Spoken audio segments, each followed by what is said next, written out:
First junction நேயர்களுக்கு வாழ்த்துக்கள். 4வது நாளாக கடுமையான போர் ஈரானில். அடுத்த பெரிய மூவ் எடுக்க போகுது ஈரான்னு சொல்லி கதிகலங்கி நிற்குது அமெரிக்காவும் இஸ்ரேலும். காரணம் ஈரானுக்கு உதவி செய்கிறதுக்கு கிங் ஜாங் உன் முயற்சி பண்ணுறாரு அப்படிங்கிற தகவல் வந்த உடனே அமெரிக்காவுக்கு அடி வைத்த கலக்க ஆரம்பிச்சிருச்சு. ரஷ்யாவும் நானும் வர்றேன்னு சொல்லியிருக்காங்களாம். இப்போ ஆடி போயிருக்கிற அமெரிக்கா என்ன தான் பண்ணுன்னு தெரியாமல் முழிச்சுக்கிட்டு இருக்காங்க. இப்படி நடக்கணும்னு எதிர்பார்க்கலையே, இப்படி நடக்கும்னு தெரிஞ்சால் நான் வந்திருக்க மாட்டேமே அப்படின்னு சொல்லி அமெரிக்காவுடைய ட்ரம்ப் புலம்புறதாகவும் செய்தி வருது. காரணம் ஈரானை ரொம்ப சொல்பமாக மதிப்பு போட்டதோடைய விளைவு இப்போ இஸ்ரேலுடைய அந்த பிரசிடெண்ட் அலுவலகமே காலி. உடனே என்ன செய்தி வந்துச்சு, இஸ்ரேல் பிரசிடெண்ட் அலுவலகத்தை உடைச்சிட்டாங்க ஈரானு. அங்கே இவர் நெதன்யாகு காலியாகிருப்பார்னே செய்தி வந்துச்சு. கடைசியில் பார்த்தா ஒரு அரை நாளுக்கு பிறகு ஏதோ ஒரு பக்கம் ஒளிஞ்சிருந்த ஆள் வந்துட்டார். அவர் நல்ல நேரம் அந்த தாக்குதல்றப்ப அந்த இடத்துல இல்லாமல் இருந்திருக்காரு. இப்படிலாம் இருக்கிறப்ப எந்த அளவுக்கெல்லாம் கடுமையாக தாக்க முடியுமோ அவ்வளோ தாக்கிட்டு இருக்கிற அந்த ஈரான் என்ன பண்ணியிருக்குது, ஹார்முஸ் ஜலசந்தியை தடுத்துருக்குது. அந்த நாட்டு வழியாக தான் எல்லா நாடுகளுக்கும் எண்ணெய் போகணுமா. இப்போ பாடுறா எப்படி நீங்கள் எண்ணெய் வியாபாரம் பண்ணுறீங்கன்னு பார்ப்போன்னு சொல்லி ஈரான் தடுத்த உடனே இப்போ உலக நாடு பூரா எண்ணெய் விலை ஏறி போயிடும் அப்படிங்கிற கவலையில் ஒரு பக்கம் பீதி. இந்த அமெரிக்கா எப்போவுமே என்ன பண்ணால் என்கிட்ட ஒரு பெரிய கப்பல் இருக்குது, ஆப்ரஹாம் லிங்கன் கப்பல், அதை யாரும் கவிக்கவே முடியாது, அது ஒரு இடத்துக்கு போச்சுன்னு வச்சுக்க அப்படி தான் அப்படின்ட்டு வீராப்பை தட்டிக்கிட்டு இருந்த அந்த ஆப்ரஹாம் லிங்கன் மேலே 4 ஏவுகணையை டமார்னு போட்டு அடித்த உடனே எப்படியாவது அடிச்சிச்சு அப்படின்னு திணறி போயிருக்கு அமெரிக்கா. இப்போ அந்த இன்றைக்கி தகவல் என்னென்னா அந்த ஆப்ரஹாம் லிங்கன் கப்பலையே காணாங்கிறாங்க. அதில் ஒரு 40, 50, 60 ஃப்ளைட் இருக்கும். அந்த ஃப்ளைட்லாம் அதை விட்டு மூவ் ஆகணும்னா அந்த தடம் சரியாக இருக்கணும்ல, அதை பார்த்து கரெக்டாக குறி வச்சு அடித்த உடனே அந்த கப்பலை கவுக்க முடியாதா. ஆனால் ஒரு பகுதியை சேதப்படுத்திருச்சு ஈரானுங்கிற தகவல் வந்திருக்குது. அந்த கப்பலை ஓட்டிகிட்டு போய் ஏதோ ஒரு மூலையில் வச்சு ரிப்பேர் பார்த்துக்கிட்டு இருப்பாங்க போல இருக்குது. இப்படி இருக்கிறப்ப சரி நம்மளை விட மாட்டாங்க போல இருக்குது, சமரசம் பேச்சுவார்த்தைக்கு வாங்க அப்படின்னு அமெரிக்கா அழைப்பு விட்டோம்னா ஈரான் சொல்கிறாங்க, எங்கள் தலைவர் அன்றைக்கே சொல்லிட்டாரு, போகிற நீ ஆரம்பிக்கிறத நீ முடிக்கிறது எங்கள் கையிலேன்னு இருக்காரு, எங்கள் தலைவரை நீ போட்டு தள்ளிட்டில, உனக்கு இதுக்கு பதிலுக்கு பதில் கொடுக்காம நாங்கள் பேச்சுவார்த்தைக்கெல்லாம் வரமாட்டோன்னு சொல்லி வீறு குண்டு எழுந்துருச்சு ஈரான் அப்படிங்கிறாங்க. இப்போ இந்த அமெரிக்கா என்ன பண்ணியிருக்கு, ஏற்கனவே ஈராக்கை பிடிச்சது மாதிரி ஈரானை பிடிக்கலான்னு திட்டம் போட்டால் அதுக்கெல்லாம் வாய்ப்பில்லை ராசான்னு சொல்லி அடித்து நொறுக்குது ஈரான். இந்த இவ்வளவுக்கு காரணம் என்னென்னா அந்த ஈரானுடைய தலைவராக இருக்காருங்கள, சுப்ரீம் லீடர்னு சொல்லுவாங்க, உச்சபட்ச தலைவரும் மத தலைவரமாக இருக்கிறவர், இமாமாக இருக்கிறவர், முகமது நபி ஸல்லல்லாஹு அலைஹி வஸல்லம் இஸ்லாமியர்களுடைய திருத்தூதர் முகமது நபி ஸல்லல்லாஹு அலைஹி வஸல்லம் 28வது வம்சாவளி வாரிசாக இருக்கிற அந்த ஆயத்துல்லா அலி கொமேனி அவர்களுடைய உயிரை வாங்கிய இந்த அமெரிக்காவையும் இஸ்ரேலையும் நாங்கள் சும்மா விட்டுருவோமா, விடமாட்டோம் அப்படிங்கிற மாதிரி வெறி கொண்டு ஆட்டம் போட ஆரம்பிச்சிட்டாங்க ஈரான். இப்போ என்ன செய்யறதுன்னு தெரியாமல் தடுமாறிக்கிட்டு தடுமாறி போய் நிற்குது இந்த அமெரிக்காவும் இஸ்ரேலும் அப்படின்னு சொல்கிறாங்க. ஆனால் பல ஊடகங்கள் செய்திகளை மாற்றி சொல்கிறது, பொய்யான செய்திகளை சொல்கிறது, சரியான செய்திகளை தகவல் சொல்கிறதில்ல. இப்படியெல்லாம் வலைதளங்களில் உலா வர்றப்ப நடக்கிறது என்னங்கிற உண்மை தகவலை அப்படி உள்ளபடியே உங்கள்கிட்ட எடுத்து வைக்கணுங்கிற இந்த நோக்கத்தில் தான் இப்போ நம்ம உங்களோட தொடர்பில் இருக்கிறோம். அப்போ இது என்ன தான் நடக்குது, என்ன நடக்க போகுது, என்ன நடந்துச்சு, என்ன நடக்குது, என்ன நடக்க போகுதுங்கிற தகவலை தெரிஞ்சுக்கிறதுக்கு வாங்க இப்போ நம்ம வீடியோக்குள்ளே போவோம். உலகம் முழுக்க நான் தான் ஒரு போலீஸுங்கிற மாதிரி எல்லா இடத்துலையும் பஞ்சாயத்துக்கு போயிட்டுருக்கதா அமெரிக்கா நமக்கெல்லாம் தெரியும். ஏற்கனவே ஈராக்கை என்ன பண்ணு பாடுபடுத்துச்சுங்கிறது எல்லாருக்கும் தெரியும்.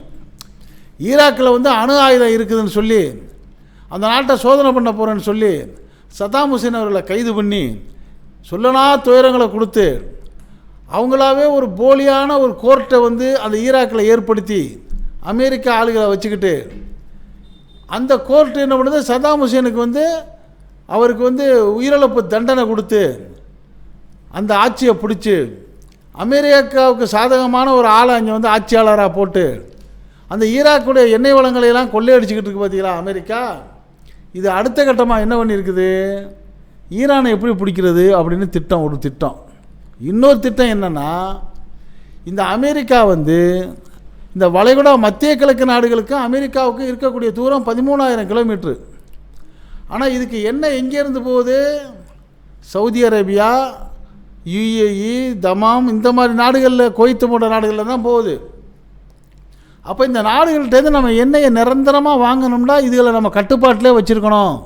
அப்படிங்கிறதுக்கு இந்த அமெரிக்கா பண்ண ஒரு யுத்தி என்னென்னா, ஈராக்கு போர் இருக்கிறப்பவே இந்த வளைகுடா இந்த மத்திய கிழக்கு நாடுகள்கிட்ட, இஸ்லாமிய நாடுகள்கிட்ட நீங்கள் பயப்படாதீங்க, உங்களுக்கு நாங்கள் காவலாளியாக வந்து நிற்கிறோம், உங்கள் நாட்டில் வந்து எங்களுடைய இராணுவ தளத்தை அமைக்கிறோம், அது உங்களுக்கு பாதுகாப்பாக இருக்கும் அப்படின்னு சொல்லிவிட்டு அந்த மத்திய கிழக்கு நாட்டில் உள்ள இஸ்லாமிய நாடுகளான Bahrain, Abu Dhabi, Dubai, Kuwait, Riyadh, Qatar போன்ற நாட்டிலெல்லாம் என்ன பண்ணிட்டாங்க, இந்த அமெரிக்கா வந்து பேஸ் அமைச்சிட்டாங்க இராணுவ தளத்தை. இதோடைய நோக்கம் என்னென்னா, எந்த ஒரு இஸ்லாமிய நாடாச்சும் வாலாட்டினான்னா அவனுக்கு பக்கத்தில் இருக்கிற நாட்டிலேருந்து அவனையே அடிக்கலாம். அதை விட முக்கியமாக இப்போ ஈரான் நம்மள்கிட்ட ஒத்து வரவே மாட்டேங்கிறான். இப்போ நெருக்கி ஈரானுக்கு பக்கத்தில் வந்துட்டோம். ஈரானுக்கு நெருக்க பக்கத்தில் தான் குவைத் இருக்குது. இப்போ குவைத்தில் ஒரு பேஸ் இருக்குது,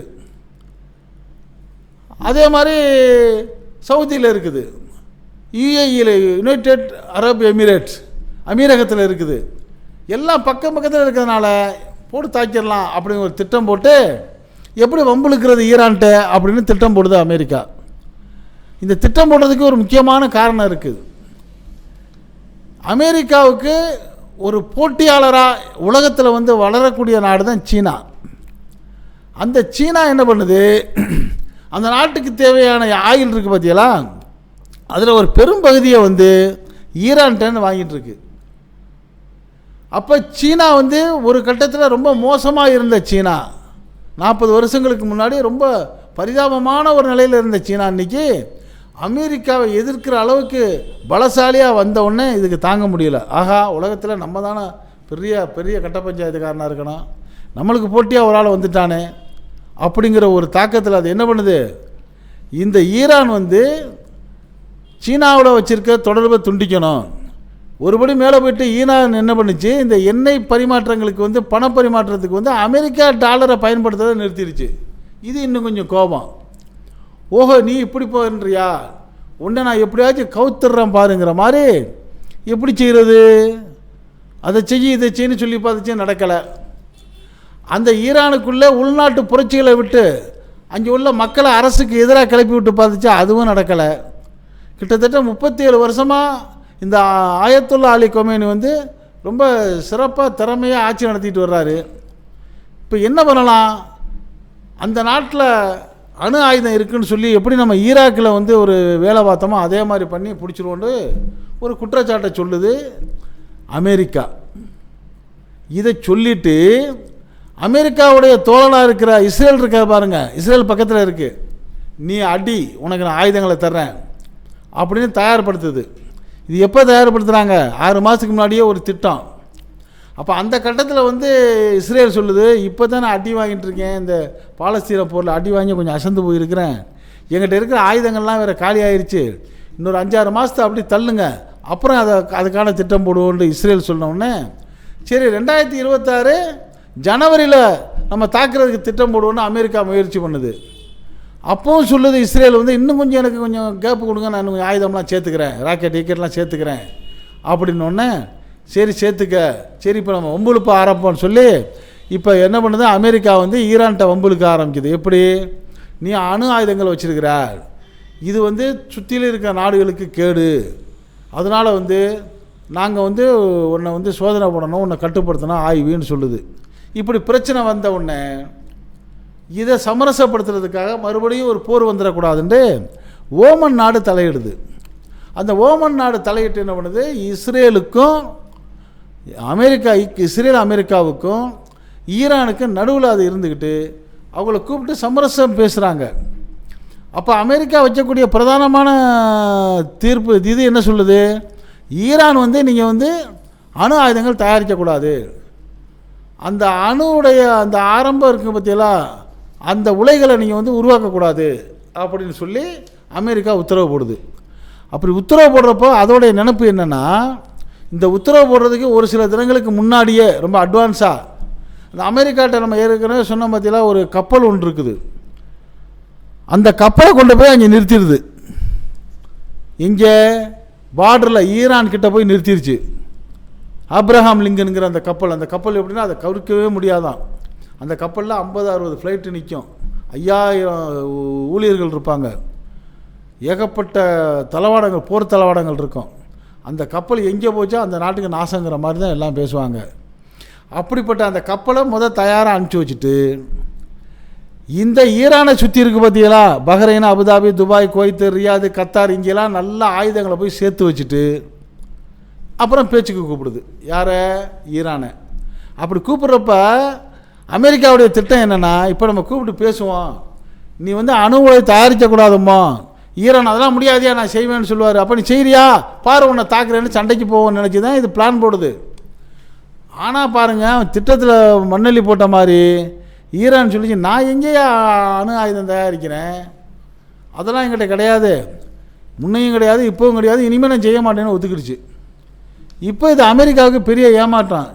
ஏன்னா வம்புக்கு போகலாம், சண்டைக்கு வருவான பார்த்தா ஒத்துக்கிட்டானே, என்ன பண்ணுறது அப்படின்னு இவன் கவலைப்பட்டுக்கிட்டு இருக்கிறப்ப இந்த செய்தியை ஒருத்தர் உறுதிப்படுத்துகிறார். யார்? இந்த நடுவில் இருந்தார் பார்த்துங்க, ஓமன் மினிஸ்டர் பதுரல் புசைருங்கிறவர். அவரே சொல்கிறாரு, ஈரான் ஒத்துக்கிட்டாங்க, நாங்கள் அணு ஆயுதம் செய்யலன்னு ஒத்துக்கிட்டாங்க. 3 கட்ட பேச்சுவார்த்தை நடந்துச்சு. 3வது கட்ட பேச்சுவார்த்தையில் ஒத்துக்கிட்ட பிறகு ஏன் இந்த அமெரிக்கா அடிச்சிச்சின்னு எனக்கு தெரியலைங்கிறாரு. இதுதான் உண்மை. ஆக இவன் ஒத்துக்கிட்டான், வம்புக்கு வரமாட்டான் போல இருக்க, சண்டைக்கு வரமாட்டான் போல இருக்குன்னு என்ன பண்ணிட்டாரு, எதை வேணாலும் பண்ணிடுவோம், அடித்து தாக்கிடுவோன்ட்டு. இவர் தான் ஏற்கனவே கொண்டு போய் எல்லாத்தையும் நிறுத்தி வச்சுருக்காருல. அதில் என்ன பண்ணிட்டாரு, அந்த ஈரானுடைய உச்சபட்ச தலைவர் அயத்துல்லா அல் கொமேனி எங்கே இருக்கிறாங்களோ அவங்கள வாட்ச் பண்ணிகிட்டே இருந்திருக்காரு. இந்த தளவாடங்களை கொண்டு போய் நிறுத்துறதோடு அங்கே உளவுக்கு ஆள் விட்டுருக்காரு. இன்னும் ஒரு சிலர் ஒருபடி மேலே என்ன சொல்கிறாங்க, அயத்துல்லா அலி கொமானி இருக்காங்களே, அவங்களுடைய சட்டையில் உள்ள பட்டன் மாதிரியே கூட ஏதாச்சும் ஒரு ஜிபிஆர்எஸ் கருவியை கூட பொருத்தியிருக்க வாய்ப்பு இருக்குது. அவருக்கு பாதுகாப்புக்கு போகிற வாகனத்தில் கூட இந்த இஸ்ரேல் படைகள் மூலியமாக அமெரிக்கா ஒரு கருவியை பொருத்தியிருக்கும். அதனால தான் அவ்வளோ துல்லியமாக அவர் இருக்கிற இடத்த அவங்களால கண்டுபிடிக்க முடிஞ்சிச்சு. இப்படி கரெக்டாக கண்டுபிடிச்சி இது என்ன பண்ணுது, கிட்டத்தட்ட 30க்கு மேலே உள்ள குண்டுகளை போட்டு அந்த உச்சபட்ச தலைவர் உயிரை பறிக்குது. அவர் மட்டும் போகலை, அவர் கூட கிட்டத்தட்ட ஒரு 30-40 உயிர் அதிகாரிகள் இருந்திருக்காங்க. அந்த 2 நாளைக்கு முன்னாடியே அந்த அதிகாரிகள்லாம் சொல்லியிருக்காங்க, ஒரு நிலவரம் சரியில்லை, ஏதாவது நம்மளுக்கு பிரச்சனை வர்ற மாதிரி ஒரு சிம்டம்ஸ் தெரியுது, நீங்கள் வாங்க, உங்களை ஒரு பாதுகாப்பான ஒரு இடத்துல நாங்கள் பதுங்க வைக்கிறோம்னு சொல்லி அந்த அயத்துல்லா அலி கொமேனிட்ட சொல்லியிருக்காங்க. அதுக்கு அவர் சொல்லியிருக்காரு, என்ன காப்பாற்றிடுவீங்க, நம்ம நாட்டில் இருக்காங்களே லட்சக்கணக்கான மக்கள், குடிமக்கள், அவங்களெல்லாம் எங்கேப்பா ஒழிச்சு வைப்பீங்க, அவங்களெல்லாம் ஒழிச்சு வைக்கிறதுக்கு இடம் தான், வாங்க அவங்களோட சேர்ந்து நானும் வர்றேன், என் நாட்டு மக்களை விட்டு நான் வரமாட்டேன்னு இருக்காரு. எந்த அளவுக்கு நாடு மேலேயும் நாட்டு மக்கள் மேலேயும் அவர் அன்பு வச்சுருந்துருக்காரு அந்த கொமேனி அவர்கள் அப்படிங்கிறது இதுலேருந்து தெரிய வருது. இப்படி இருந்த அந்த தலைவரை தான் என்ன பண்ணியிருக்கிறது, இந்த அமெரிக்கா போட்டு தாக்கிருச்சு, அவர் இறந்துட்டார். உடனே இப்போ ட்ரம்ப் குஷி ஆகிட்டார். என்ன குஷி ஆகிட்டார், கதை முடிஞ்சிச்சு. ஈராக்கில் எப்படி சதாம் ஹுசேனுக்கு தூக்கு தண்டனை கொடுத்த அடுத்த நிமிஷம் அவருக்கு அமெரிக்காவுடைய ஆதரவோடு ஒரு ஆளை போட்டு அங்கே ஆட்சியை நியமனம் பண்ணி இன்றைக்கி வரைக்கும் அங்கே உள்ள ரத்தங்களையும் எண்ணெய்களையும் வளங்களையும் உறிஞ்சிக்கிட்டு இருக்கலாம் அமெரிக்கா. அது மாதிரி இங்கேயும் நம்ம செல்வம் கொளிக்கலாம்னு நினச்சிக்கிட்டு இருக்கிறப்பவே 4வது மணி நேரத்தில் அடிக்கிறான் பாருங்கள். ஈரான்னு டுமில்னு ஒன்றும் தாங்க முடியல. எதிர்பார்க்கலை, அமெரிக்காவும் எதிர்பார்க்கலை, இஸ்ரேலும் எதிர்பார்க்கலை. அதுக்கு என்ன காரணம்னா, இந்த உச்சபட்ச ஈரான் தலைவர் இருக்காங்களே கொமேனி அவர்கள் ரொம்ப அதாவது துல்லியமான அறிவு உள்ளவங்க. 4 வயசுலே குரானை மனனம் பண்ணி ஆஃபீஸ் பட்டம் வாங்கியிருக்காங்க, இமாம் ஆகியிருக்காங்க. அதெல்லாம் ஒரு பக்கம் ரொம்ப சிறந்த ஒரு நிர்வாகி. அதுக்கெல்லாம் மேலே உலகமே அனுபவிச்சிருக்கக்கூடிய முகமது நபி ஸல்லல்லாஹு அலைஹி வஸல்லம் 28வது வாரிசு. அப்போ அவருக்கு ஏதோ ஒரு கணிப்பு தெரிஞ்சிருக்கு. அப்போ உடனே அவருடைய ஆளுகளை கூப்பிட்டு சொல்லியிருக்காரு, ஒருவேளை நான் உயிரிழக்கப்பட்டால் அடுத்தடுத்து பொறுப்புக்கு உடனே ஆள் வரணும், இப்போயே நம்ம ஆளுகளை தயார் பண்ணிடுவோம்னா 4 ஆளுகளை அவர் தயார் பண்ணி வச்சுட்டு போயிட்டார். நான் போய்ட்டு அடுத்த இவர், அதுக்கு போய்ட்டு அவர் இவர். அதனால் என்ன பண்ணிட்டாங்க, இந்த தலைவர் உயிரிழந்த அடுத்த 4வது மணி நேரமே என்ன பண்ணிட்டாங்க, வெறி கொண்டு தாக்க ஆரம்பிச்சிருச்சு ஈரான். யாரை தாக்க முடியும்? அமெரிக்காவை தாக்க முடியும்? அமெரிக்கா 13,000 கிலோமீட்டரில் இருக்கான், அவனை ஒன்றும் பண்ண முடியாது. அப்போ அமெரிக்காவுடைய அந்த இராணுவ தளங்கள் எங்கே இருக்குது? Bahrain, Abu Dhabi, Dubai, Kuwait, Riyadh, Qatar இங்கே தானே இருக்குது. அட்ரா அதெல்லாம் சொல்லி அடிக்க ஆரம்பிச்சிச்சு. அதே மாதிரி இஸ்ரேலை தாக்குது. அப்போ இஸ்ரேலில் யார் இருக்கார்? இந்த நெத்தன்யாகு இருக்கார்ல, அங்கே தான் இருப்பார். போட்டான்னு சொல்லி ஒரு ஆஃபீஸில் போட்டால் டொம்மேல் காலி ஆகிடுச்சு. அப்போ உடனே அறிவிப்பு வந்துருச்சு, நெதன்யாகு உசுரோடு இருக்காரா இல்லையாங்கிற மாதிரி செய்தி பரபரப்பாக வலைதளங்கள்லையும் செய்தி தொலைக்காட்சியிலையும் வந்துச்சு. போயிட்டான்னு தான் நினச்சாங்க. அதுவும் பாருங்கள், அவன் நல்ல நேரம், அது கொஞ்சம் நேரத்துக்கு முன்னாடி அது ஏதோ ஒரு வேலையாக வெளியே போயிருக்கான், ஆஃபீஸ் காலி தப்பிச்சுக்கிட்டான். இப்போ கொலை நடுங்கி போச்சு நெதன்யாகுக்கு. அந்த இடம் மட்டுமா போச்சு, டெல்லவீவ் காலி. அதே மாதிரி ஏகப்பட்ட இடங்களை பொதுமக்களை பாதிக்காத அளவுக்கு அமெரிக்காவுடைய இராணுவ தளங்கள் எங்கெங்கே இருக்கோ, இஸ்ரேலுடைய இராணுவ தளங்கள் எங்கெங்கே இருக்கோ, இஸ்ரேலுடைய அட்மினிஸ்ட்ரேஷன் எங்கே அங்கெல்லாம் அடி நொறுக்கிருச்சு ஈரான். எதிர்பார்க்கவே இல்லை அவங்க. ஆனால் இவங்க என்ன பண்ணியிருக்காங்க, அமெரிக்காவும் இஸ்ரேலும் ஈரானில் உச்சபட்ச மத தலைவரை கொண்டிருக்காங்க. இந்த போர் நடத்துறதுக்கு அமெரிக்காவுடைய தலைவர் ட்ரம்ப் என்ன பண்ணியிருக்கணும், பாராளுமன்றத்தை கூட்டி அதோடைய அனுமதி வாங்கியிருக்கணும். அனுமதி வாங்கலை. அங்கே சக அதிகாரிகளை மந்திரிகளை கூப்பிட்டு ஆலோசனை நடத்தலை. ஏன்னா இவனுக்கு என்ன நோக்கம், அடிக்கணுங்கிறது தான் ஒரே நோக்கம். அவர் நினச்சிக்கிட்டு இருந்தார், நம்ம கூப்பிடுவோம், அவர் வரமாட்டார், ஒத்துக்க வரமாட்டார் ஈரானு, அதை வச்சுக்கிட்டு நம்ம அடிப்போம்னு நினச்சார். அவர் ஒத்து வந்த ஒன்று, ஆக இனிமேல் நேரம் கடத்தினோம்னா சரி வராது, உடனே அடிப்போம்னு சொல்லி ஆத்திரக்காரனுக்கு புத்தி மட்டுங்கிற மாதிரி டக்குன்னு அடிச்சிட்டாரு. சரி, நீ அடித்து முடிச்சிட்டா, அவர் இறந்துட்டார் தலைவர். அவரை பொறுத்த வரைக்கும் இறந்தது அன்றைக்கி தான் அவர் வாழ்க்கை ஆரம்பங்கிற மாதிரி அப்படி தான் நினைக்கக்கூடியவங்க. அவங்கெல்லாம் புனிதமாக நினைப்பாங்க. அவங்க தங்களோட ஆயுள் போகிறத அதை கவலையே பட மாட்டாங்க. அடுத்து தான் 4 பேர் அவர் ரெடி பண்ணி வச்சுட்டு போயிட்டார்ல, அடுத்தாப்பில் குட்டுக்கிற குட்டில் ஒன்றும் தாங்க முடியல. இது இப்படி இருக்கிறப்ப இந்த அரபு நாடுகளுக்கு பார்த்திங்களா, அரபு நாடுகளுக்கு சப்போர்ட்டாக வேறு விவரம் புரியாத ஒரு சில ஆளுகள் என்ன பேசுகிறாங்க, ஈரான் இஸ்லாமிய நாடுகளை அடிக்குது. எங்கே இஸ்லாமிய நாடுகள் எங்கே அடிக்குது? அது சொல்லிருச்சு, நாங்கள் இஸ்லாமிய நாடுகளையோ அங்கே உள்ள மக்களையோ சிவிலியன்களையோ அடிக்கலை, எங்களுக்கு பக்கத்தில் எங்களை தாக்குறதுக்கு இங்கேருந்து தான் அமெரிக்கா எல்லா வேலையும் பார்க்குது. அப்போ நாங்கள் அந்த இராணுவ தளத்தில் தான் குண்டை போடுறோம், அந்த இஸ்லாமிய நாட்டு மக்கள் மேலே போடலை. உங்கள் Bahrain, Abu Dhabi, Dubai, Kuwait, Riyadh, கத்தார்லாம் எங்களுக்கு எதிரியும் இல்லை.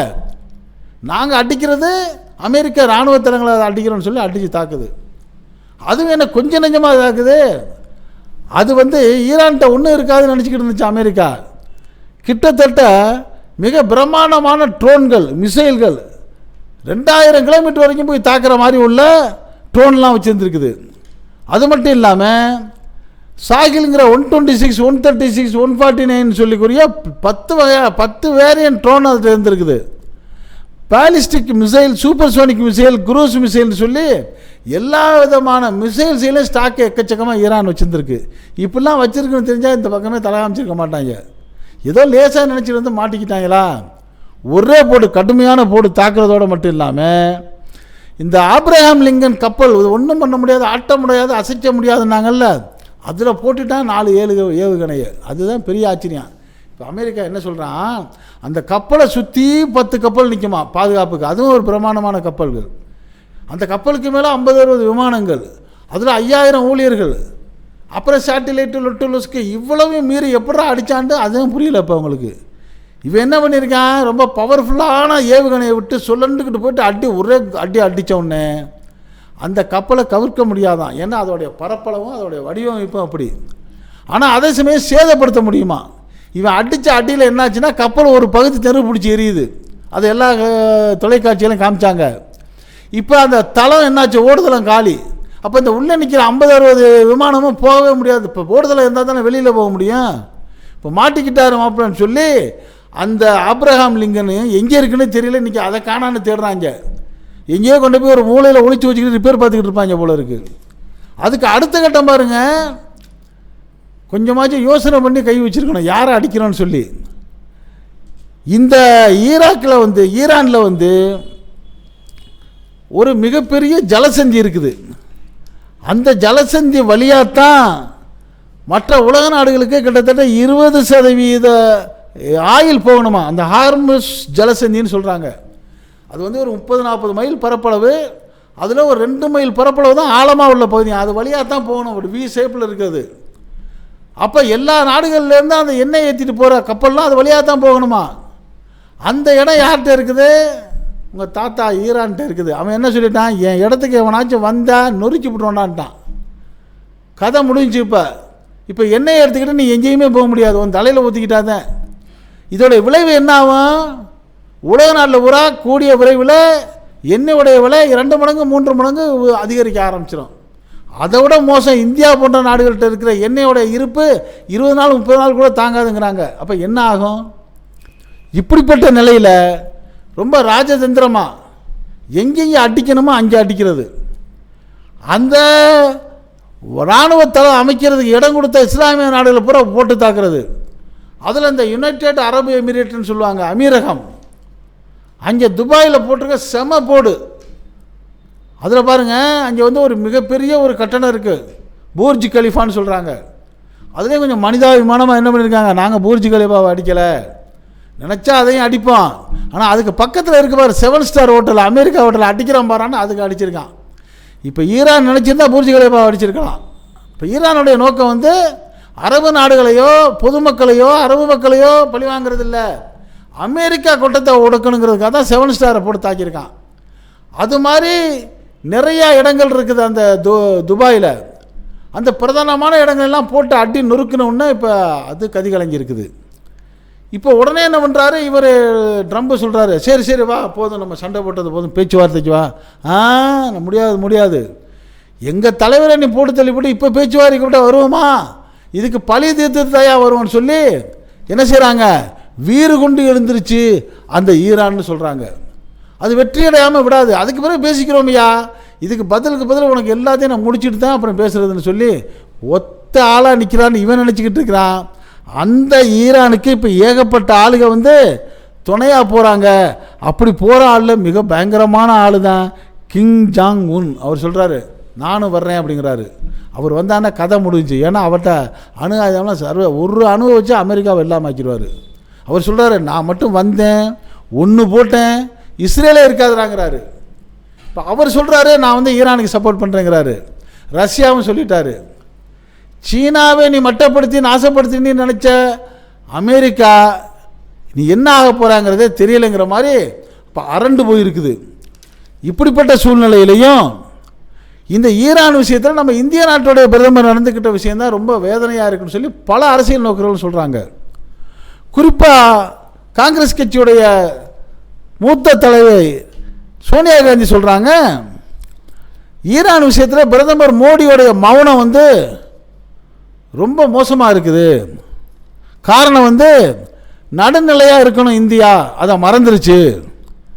இஸ்ரேல் அமெரிக்கா சார்பை வந்து மோடி எடுத்துட்டாரு. எந்த காரணமும் இல்லாமல் அமெரிக்கா செனட் சபையில் அமெரிக்கா சபையில் ஆர்டர் வாங்காமல் ஆலோசனை வாங்காமல் ஒரு நாட்டுடைய உச்சபட்ச தலைவரை உயிரை வாங்கியிருக்குது. அவரோட சேர்ந்த பல அதிகாரிகள் உயிரை வாங்கியிருக்குது. அதற்கு கொஞ்சம் கூட அனுதாபம் தெரிவிக்கல இந்த இந்திய பிரதமர் மோடி. ஆனால் இப்படி அடித்த பிறகு ஈரான் சும்மா இருக்குமா? எதிர்த்தாக்குதல் பண்ணியிருக்கல. அப்போ அந்த எதிர்த்தாக்குதல் எங்கே பண்ணோம்?